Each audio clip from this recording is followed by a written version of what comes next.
we have a very special guest from the edge of the universe and from NYU. And please put your hands together for tonight's Mind Warrior, Clayton Curtis, Ph.D.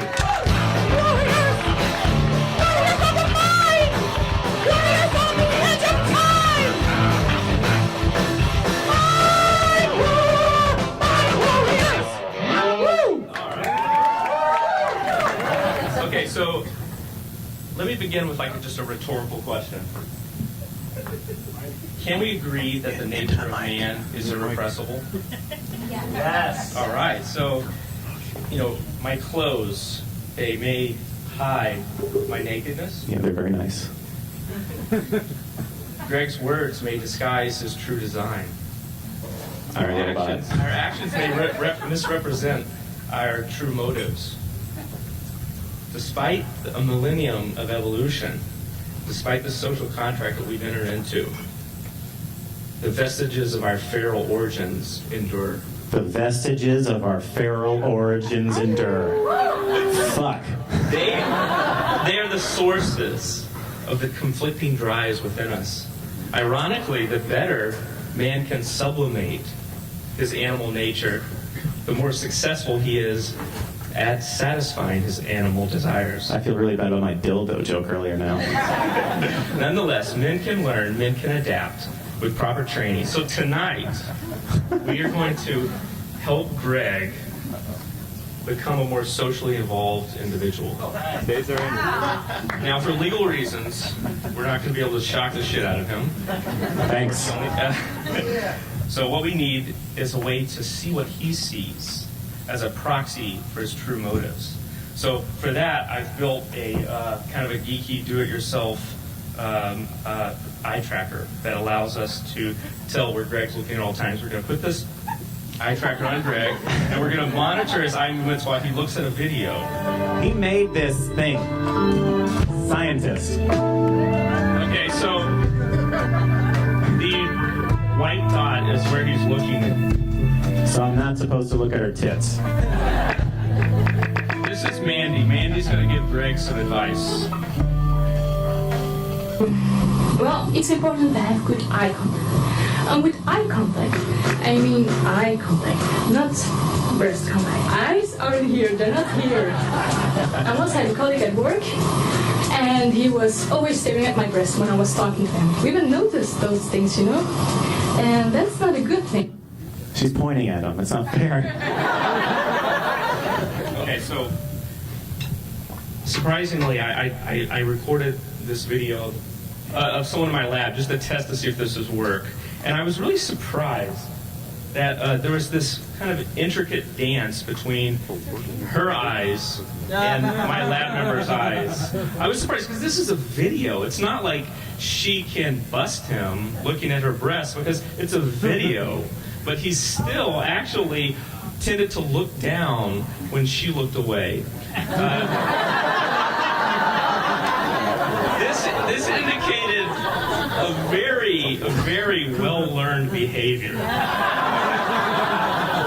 So obviously my lab does not study how men avoid getting slapped because of bad eye contact. You can take those off. Oh, they're so cool though. They make me feel like. But we're really interested in understanding related principles. So substitute in this example here eyes and tits for L's and T's, and pretty much the same thing that we do in the lab. You just said tits. Yeah. Very doctorly. So let me just check your tits. I have tenure. I can say tits. Oh, okay. So in this example, your task is to find T embedded in some L's, right? So it's a little bit difficult to do. On the right, what I've simulated is what are theoretically called priority maps, and what I want to talk about tonight. So priority maps are topographically organized maps of the environment. And for example, in this case, visual space. So they encode salient visual information, things that grab your attention, stuff that moves, stuff that blinks, stuff that flashes, something that's conspicuous in the environment. But they also encode things like your goals, like where is something that's relevant behaviorally to you. Maybe breasts are relevant to you. Yeah. Yeah, they are.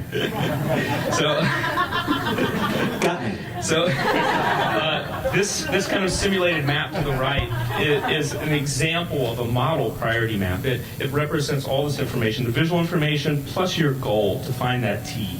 So attention is thought to be directed to the peak of this map. And so these topographical maps that we think exist in your brain are the controllers of where you attend. So let's do a little demonstration about how information is prioritized in your brain. So I'm going to show you a vacation photo from Brazil, and I simply want you to just orient your attention. Look at what naturally grabs your attention. Okay, here we go. Bam! Clearly, your attention is just drawn right to that dog driving the taxi. Right? I mean, how could you not? I mean, that's crazy. Only in Brazil would you see that. There's a dog in that girl's butt? What I've simulated here is kind of a heat map, and this heat map is a kind of a theoretical map of priority. So the colors, the warmer colors like yellow, represent things that might grab your attention. For example, the dog. You can see depicted over there if you have a Puritan priority map in your brain. But other things like contrast, like the contrast between the black purse and the white blouse might grab your attention. Now, if you're a mere mortal, though, like many of us here, there may be competition for your attention. Other things might want to grab your attention, like in technical computational modeling terms, it's called a bump attractor. I'm not even kidding. I'm not kidding. Yeah. So my lab is looking for evidence for these types of maps in the brain, although we don't know really where to begin. But we know a lot about these simpler maps of space. So, for example, this picture here is the results from this experiment in which they anesthetized. First of all, I didn't do this research. I don't kill monkeys. But they took an anesthetized monkey, propped his eye open, took a little suction cup, stuck to his eye, and moved his eye such that he was focused right on that F.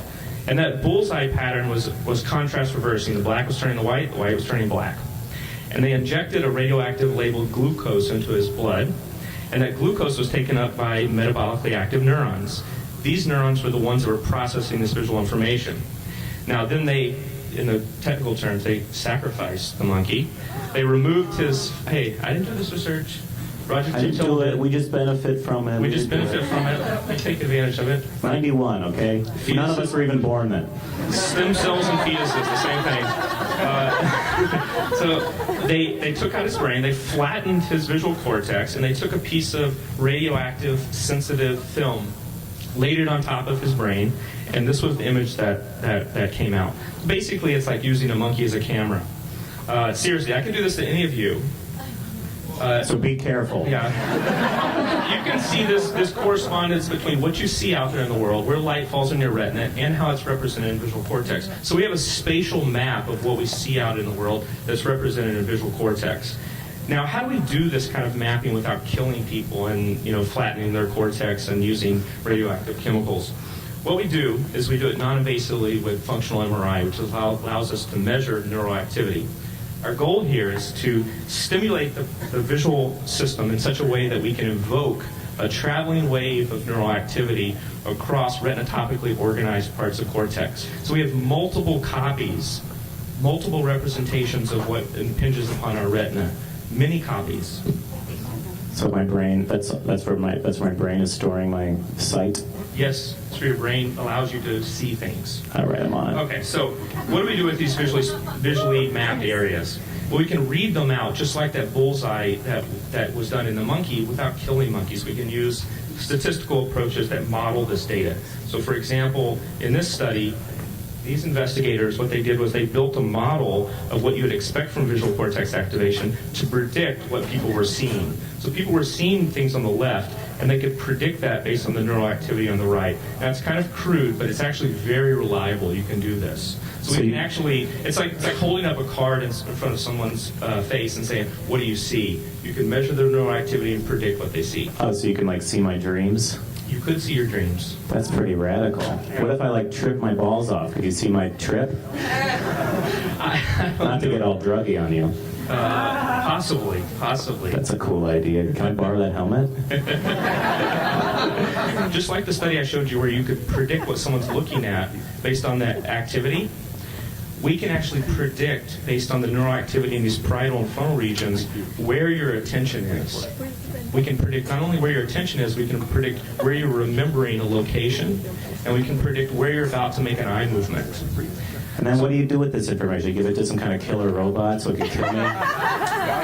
Robot I can't talk about that. advertising? You're going to advertise me on the computer screen? No. Save me. Save my I life. try not to do that. Oh, okay. Funding's getting difficult, and the Defense Department is knocking on my door, but I'm trying to stay out Drones. of that. Drones. Anyway, so anyway. just to finish up, what are these things useful for? What are these maps useful for? Visual cortex may read out these maps, and the readout actually allows visual cortex to bias its neural representation towards visual neurons that have receptive fields that overlap with the peaks in that topographical map where the heat is. And so in general, we think these are really important for understanding how our attention is controlled in both adaptive and maladaptive ways. So let me thank all my lab. These people did a lot of the work. Let me thank Chad Smitty for helping. And thank you, Greg, for allowing me to be a mind warrior. Awesome. Yeah, thank you, Clayton. Thanks so much. Give it up for Clayton.